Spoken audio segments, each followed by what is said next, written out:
It was 2 days until Christmas, just one more day until Christmas Eve. I was at Walmart with my older sister Alyssa, trying to find a present for our father. "Eric, how much money did you say you had?" she questioned, rummaging through her purse. $5.78, I answered proudly.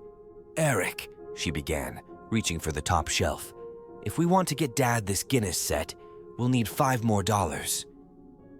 I gazed down at the $5 bill in my tight fist, then looked back up at her with pleading eyes. "But Alyssa, I need those $5 to buy my card set," I whined. "Eric, you know how much Dad wanted this, right?" she said, slowly lowering the fragile glasses. "Yeah, I know, but I shoveled Mrs. Bosher's driveway for 3 hours and—" "Eric." She glared at me, her eyebrows knit together in frustration. "Fine," I said, handing her my $5 bill in defeat. "Thank you," she said, swiping the folded dollar from my hand. "I promise Dad will love this." She bent down and kissed my forehead. "And besides, Santa might just get you that card set on Christmas." I smiled broadly, excitement bubbling in my chest.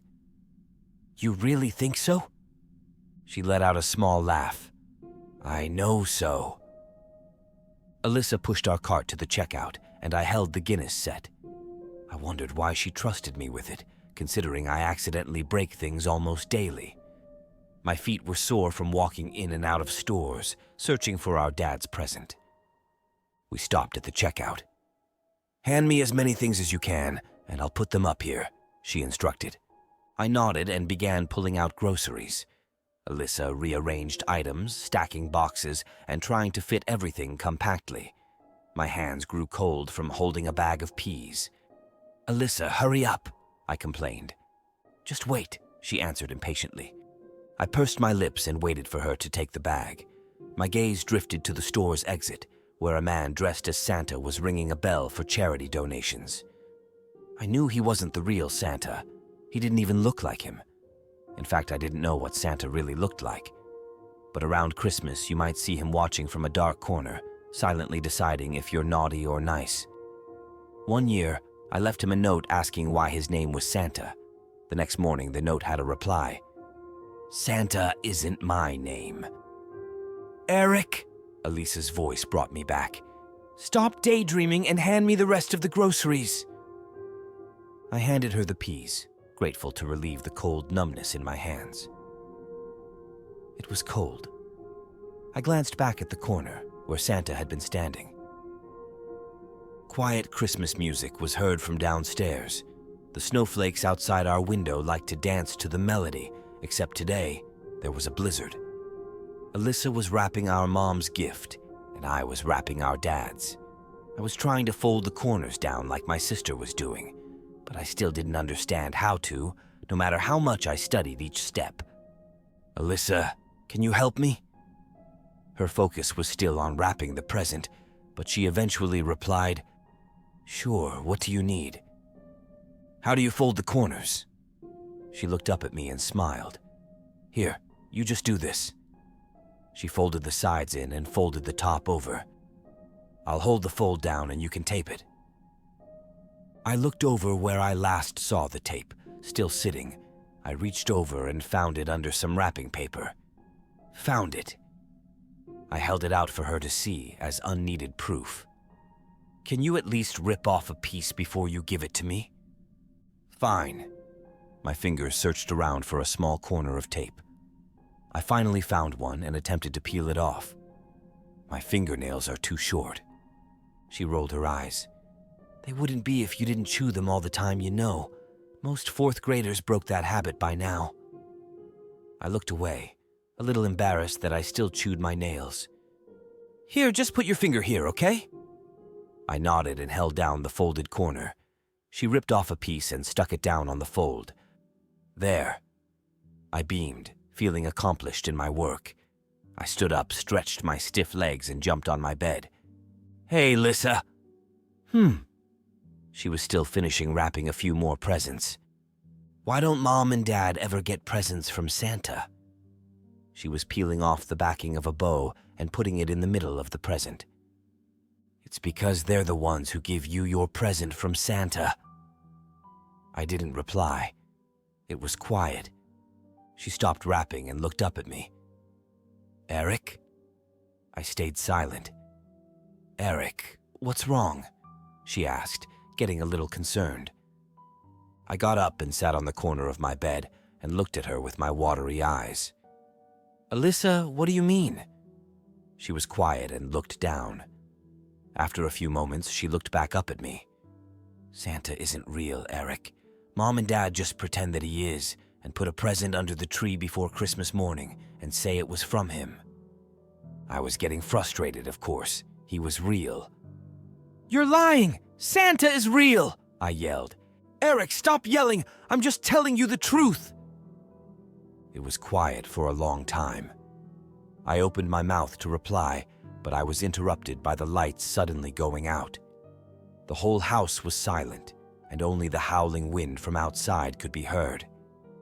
There were a few silent moments when the sound of feet shuffling from downstairs could be heard. Kids! My mom yelled out. Is everyone okay? My sister got up and yelled back. Yeah, we're fine. I could hear our stairs creaking for what seemed like an hour, and I eventually heard our door open.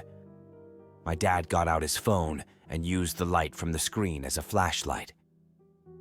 Let's go downstairs and try to find some candles or something.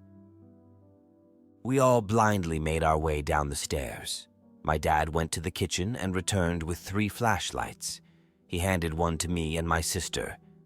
We'll keep this one on the table and keep the light on until our electricity comes back.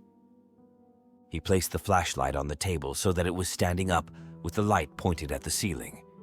The light faded a few feet away from the table and was completely dark in the living room's corner. Everything started to feel cold and numb, just like how it usually does when he watches you. My lips started to quiver and my eyes began to water. Mom, Dad, I'm scared. I whimpered as tears started flowing down my flushed cheeks. Oh, honey, don't be scared. Me and your father are right here. I promise we won't let anything happen to you.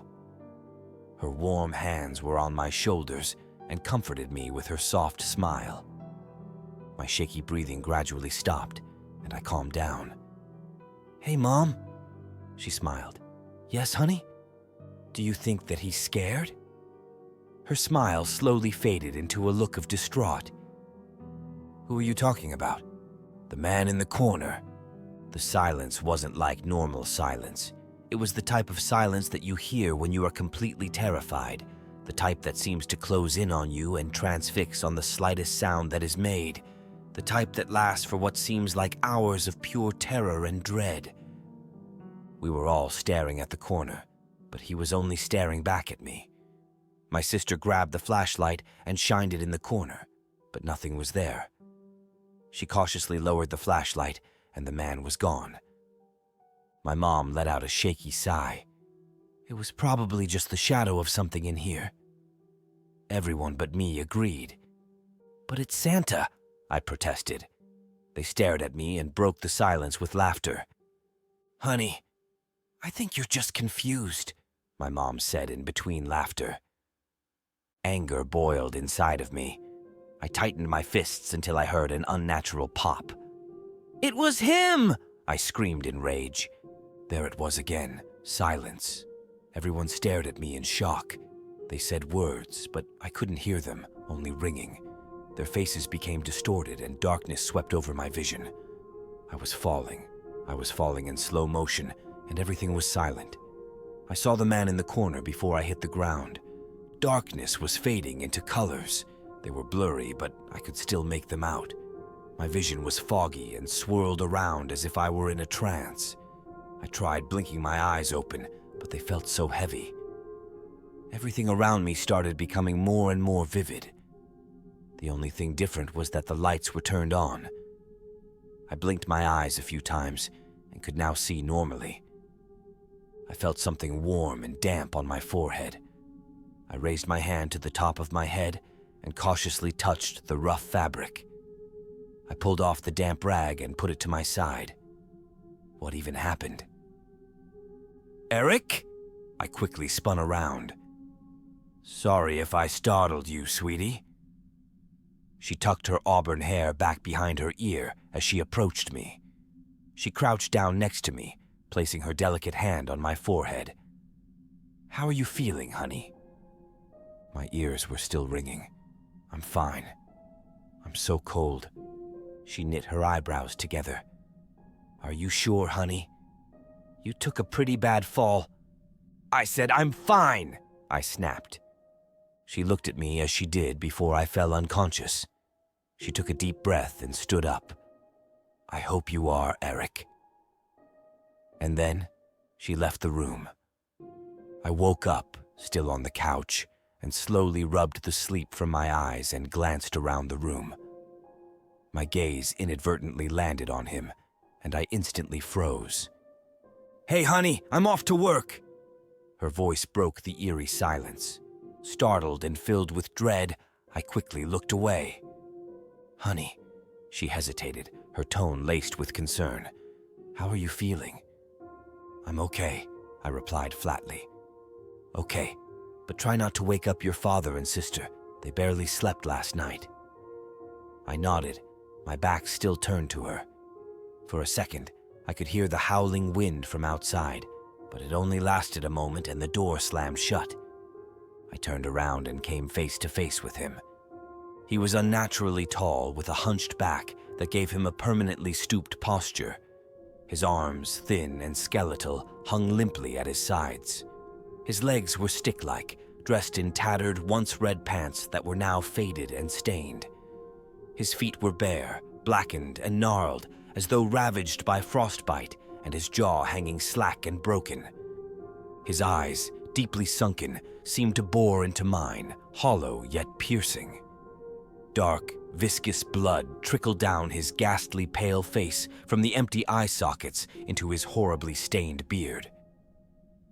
I stared at him, unable to look away from the horrifying figure before me. After a moment of stunned silence, I finally found my voice. Who are you? There was a long silence, but he replied in a deep, raspy voice. I need you to help me with something, Eric. I need you to make them believe.